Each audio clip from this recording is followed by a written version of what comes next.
10,000 baby boomers are turning 65, becoming, 65 every day in USA. It will keep on going for many, many years, actually. So that was my focus. I said, I've been chasing workforce housing. Now I can chase retirement.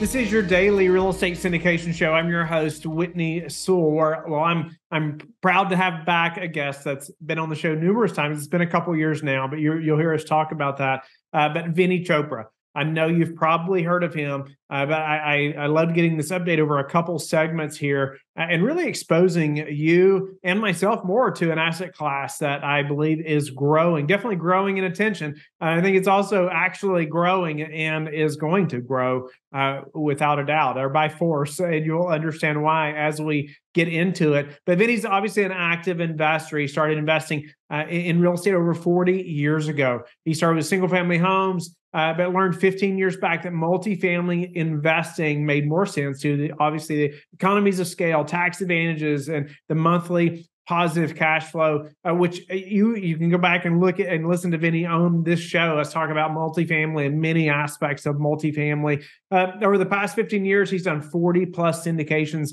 We talk about all kinds of different things about syndication. But today, today we're going to lean more on this new asset class that Vinny is focused on, and it's senior living. And he's had over 8,000 doors, over $1 billion in assets under management over his career. But now he's going to talk about why the focus on senior living. Why is that important? And why would he do that, right? He's going to dive into why, whether you're a passive investor or whether you're an active operator, why maybe you should consider this asset class. I would love to hear from you, whether you love senior living or not, or why you are staying in multifamily or not. I'd love to hear from you. You can always email us at info@lifebridgecapital.com. I'd love to hear more from the listeners, what you would like to hear. If there's people you would like me to interview on the show, I'd love to know, or questions that you have. But today, we're going to learn a lot from Vinny.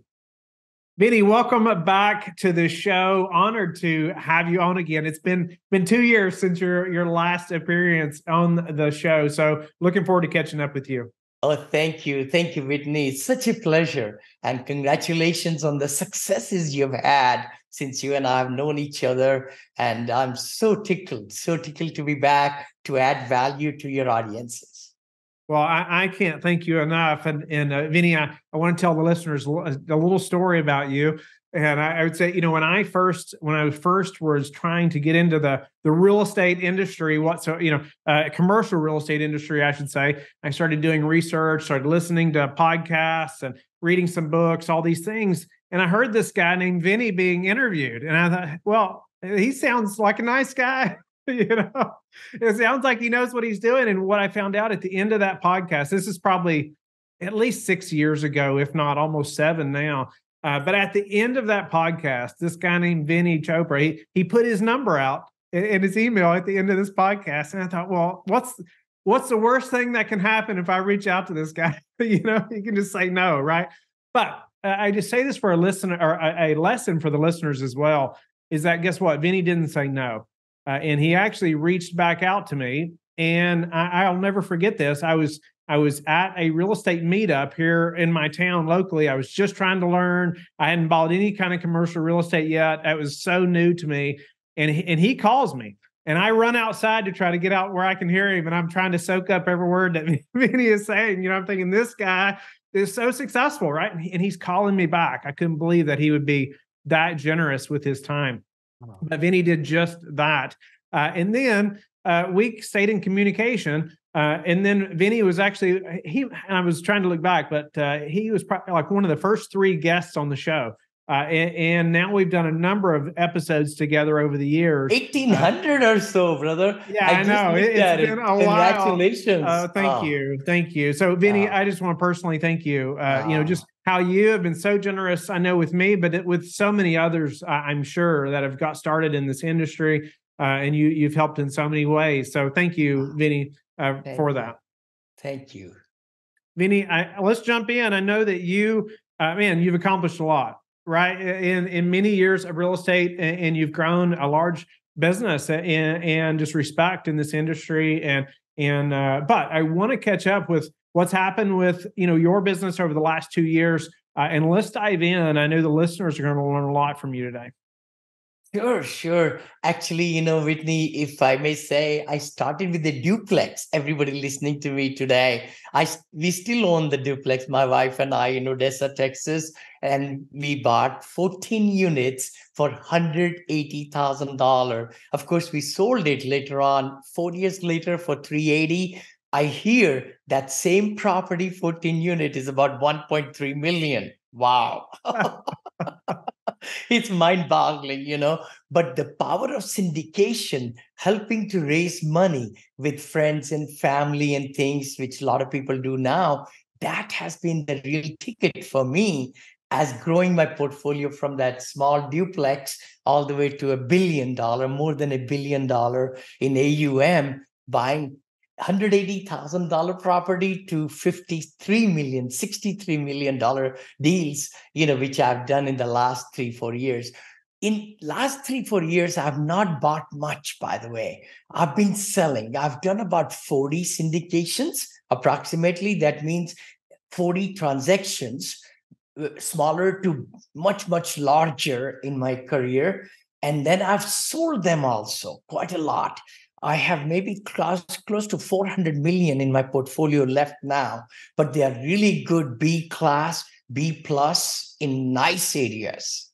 Okay. So you still own some, so you sold quite a few, which I think it was great timing, by the way. Yes. But you sold quite a few, but you held on to some of the B class assets. Yes. Maybe give a couple examples. I know we're going to jump on into where you all are at now as an organization and your focus now, but why did you hold on to those B class? That's a good one. Very good one. Actually, one I bought in COVID in Austin, Texas, 319 units. I think it's called, near the Domain. And actually, there was an off-market deal. I loved it. 34,750,000. It's worth almost 60 million right now because the interest rate I locked in, 10-year fixed, was at 3.74% assumable. So that's a good one, brother. The other one I'm thinking of is the Princeton Park over there in Melbourne. I bought it in 2019, December. What? I bought two that year only, just two. One was $52 million deal in Orlando. I sold it for 64 last year. I sold that off. And then this one, I bought it for 35 million with my partner, and it's worth right at 50 million, let's say, Then the one we bought 2021 again, during COVID, only one transaction was in Tennessee. So that one I'm selling right now. We bought, it was a small one, 107 units. It came on the table. We bought it 12 million 5. We are selling for 17 million in just 2 years. So not too bad, Yeah. Finding the right place and right locations, right markets is the key, as you teach and I teach, Yeah. Yeah. It sounds like you mentioned a couple of interest rates there and whatnot. It sounds like because of proper financing and just nice assets are a good buy, it's worth holding on to them potentially for a while. It's hard to get financing right now, isn't it? Yes. That makes sense. But right now, Vinny, you are. You kind of pivoted the focus of the business, right? Or what you all are buying now. Maybe share a little bit about that, and let's dive into that. Love to. About 4 years back, I pivoted a little bit because as I became, I just turned 71. By the way, 71. Congratulations! Thank you. Over the weekend, Virgo. And exciting part is that when I started looking demographical shifts about 6 years back, I knew silver tsunami is the phenomenon that is going to catch on all over. And what that means is 10,000 baby boomers are turning 65, becoming, 65 every day in USA. It will keep on going for many, many years, actually. The last, I think, baby boomers will be turning 65 in 2031. What? So Wow. There is a huge need for seniors and demographical shifts. They are moving from the cold environment into the more warmer states, Florida, Texas, Arizona's, all these, nice places. So that was my focus. I said, I've been chasing workforce housing. Now I can chase retirement where they want to be as far away from workforce as possible. So Yeah. that's a new thing, which really, really, I pivoted about 3-4 years back and got a very good partner, and we are building senior assisted living one level ground up with amenities like of course, dining hall, restaurant inside, and then, of course, the library, spa, and, the grand piano and the meeting rooms and all these and exercise, all that stuff, right? But that's the one which I've pivoted into multifamily assistant living and memory care. There is residential side too, by the way. Oh, by the way, I may like to share with your audience my book on senior living investing made easy. Just like my apartment syndication made easy book, I just kept that made easy theme, and that's being launched in a month or so. It's Love ready, that. 440 pages. And Kim Lisa Taylor helped me also, my good friend. Kim Lisa Taylor's SEC attorney, top attorney. She did 26 of my syndication packets, her company did. And she helped me also in that book. So I want to give thank you to her. That's awesome. I know this is I was telling you this, or we were talking about before we started recording, but like, it's kind of an asset class. I feel like that hasn't had much glamour, right? It hasn't been talked about a whole lot until I've just heard a little bit more and more just recently. But I feel like a book like that would be very helpful, right? For investors who are operators and passives as well. That, it's like, well, is this something I should invest in? You feel like I don't know a whole lot about it, right? To even call the operator and ask them, or talk to them about the investment. Yes. I don't know enough about senior living to feel comfortable with that. Is there maybe a few things you could help, say, the passive investor, Vinny, just to know or to think through, or things they should ask about when maybe assessing, investing in a senior living facility? Love to. Whitney, I would definitely say it's very similar to asking syndicators or, operators, we call them, about their background, about, what their track record is and how they go about finding these locations for senior assisted living, which is very different, way, way different than the workforce housing, I would say, definitely. And I explain those things in my book also very succinctly. And then the graphs, so many graphs I put in the book, which take you through the whole spectrum, how the whole shortage is there, and how senior living, if run properly, makes more profits, more money than even multifamily. Wow.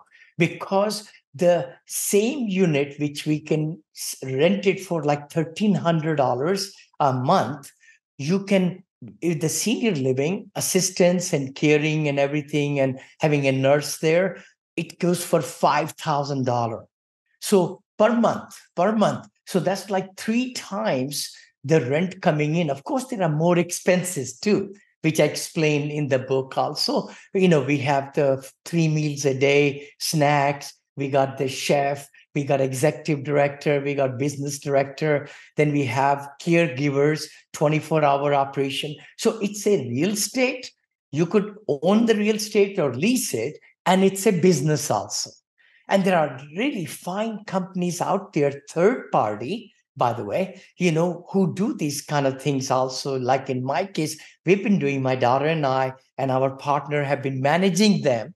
But our new growth will be coming in working with third party management companies, giving them 3%, just like multifamily, same way. You are able to give 3% or so, or 3.5%, so that they are able to manage your asset rightly, because having the personnel in the senior living is the main thing. Having the right people, because you want to give the best of the best, structure, and the real product is giving the dignity, respect, and the caring for, our seniors. And they could be anywhere from 79, 78 years to 103 years, like in our centers, Yeah. My grandfather passed just this past year, and he was 102. Oh, And wow. my Yes. grandmother at 95 is still alive, Oh, wow. and Yes. thankfully she's still able to be at home, believe it or not. But if if she had to go into some place like that, or even a parent, I mean, it's the care, right, is just Oh, crucial, right? Especially for the totally, family totally. member bringing their parent or loved one to a facility like that. So totally, I mean, if they could stay at home, they're very fortunate, to have the family and, the support system like you have and your siblings, which is fabulous. The best place is home, definitely. But you're right, when, one of the spouses passes away, then the life starts going ill down, or somebody has a slip and fall, things like that. And if they cannot get care at home, then they move into, of course, assisted senior livings and memory cares, dementia, and everything. But again, there are other communities like retirement homes and 55 plus communities. Those are senior living too, but we are not into that yet. We are just in the middle part, which is assisted living and memory care, which is state licensed. And then on the right side of the whole spectrum are the rehab centers, hospitals, all that. That's federally that's much more bigger with doctors, medical equipment, medical beds, all that. So we are not into that. That's in itself a very big, very complicated business. Decipher that again there. I just want to make sure I understood that. So, like, you all are in assisted living and memory care, but there's not a say an age that determines that, or this is mostly just because they need the help, or what kind of determines that versus the other you were talking about? For sure, for sure. Whitney, there are ADLs, activities of daily living. We call it activities of daily living. There are lots of them. But if one of the impairment is that somebody cannot cook, a senior cannot cook, or they cannot take bath, or they can't really take medicines, on their own, or they cannot walk or drive. So if there are three impairments, then they qualify to be in the assisted living. So that's how we take it. We also take independent also if there is a husband, wife, or a significant other. If one of the person is independent, don't need any assistant, but the other person does, and they want to come into our centers, then we let them come. So the one, in the same room, two beds, or one big bed, or like that. But most of my centers are about 80 to about 120 units. So we don't do too many big ones, 400, 300, like that. We want to give the quality of service. Yeah, I love that. I love the thought too of taking the husband and wife, right? Even if it's just one that needs it, because man, that'd be horrible to have to separate them, right, in the last years of life. But I love that that's an option, right? Yes. Yes. As I'm getting older, Vinny, I'm glad that's an option. I'm just kidding, but that's awesome. And so I love the focus right on the senior and the Thank you. care, no doubt about it. I wouldn't expect it any other way from you. But what about you mentioned you all are doing ground up. So like, why ground up, say, versus buying pre-existing, or are you all buying pre-existing as well? Very good point. Very good point. The ground up's taking much longer because we buy the land and say that in 6 months we'll close on the land with another extension of 30 days or 90 days again, because we want to make sure we get the permits and the whole changing of the, all these policies. We have to go through so many different studies and everything. So we are able to buy the land with our rendition of the renderings and everything. But then it takes about 12 months to 14 months to build on it. So it's a process of 9 months getting the permits, or 12 months getting the permits, plus another 14 months. That's 2 years and 2 months already. Then you need another year to stabilize it. So it's a long process. You're so right about it. But by having a raw, you could do so many great things with the land. You could do all the different amenities you want to put. at the right places and the sunrooms and have the meeting rooms and, all the different things which I put the courtyards with walkways and all. And then, of course, spa and salons and meeting rooms. And like I said, big dining hall, library, movie theater. We put them all in there. It's a multifamily. It's a multifamily, which I know we're just putting a twist of senior living into multifamily. And now we are going 2-story also. So that way, there is a big elevator and so on. But you're right. We are also looking into converting some suites hotels. Oh, wow. Because if they are very nicely built and they are old, we have to renovate them anyway, bring to code, put new elevators in there, and then we could change. Suites hotels have bigger spaces, bigger rooms. We kind of like those. So converting them or even converting some office spaces. Again, it all depends. Shopping centers or strip shopping centers will be ideal too, because there you are able to have them confirm and change, things on the ground floor to be able to. So there is a mixture, right? Whichever location needs to really do a good feasibility study or get it done from a professional who looks at the demographics, looks at the incoming, outgoing, all that, looks at the net worth of seniors, in the age group, because there are different studies done for senior living as compared to an apartment complex in a workforce housing. Yeah. Wow. It's interesting. A minute ago, you had mentioned obviously converting the suite hotels, potentially doing that. You also mentioned potentially even some office space. Yes. You see that as maybe a reliable source of some properties potentially that may work. I mean, it's so difficult, right? Depending on the location, I know, but man, there's probably some office space for sale right now. Yeah, I know. It's amazing with this working from home or just coming to offices twice a week, maybe, let's say, lots of office spaces are open. I've not looked into that lately, but no, definitely and the beauty is that the senior living, what we are finding in the demographical shifts, lots of seniors love to be near to their siblings, to their children and their grandchildren. So actually, lots and lots of openings are coming up all throughout the USA, where seniors, this is their last maybe 5, 7, 10 years of life left, the golden years, I call it. So they want to be near to their family.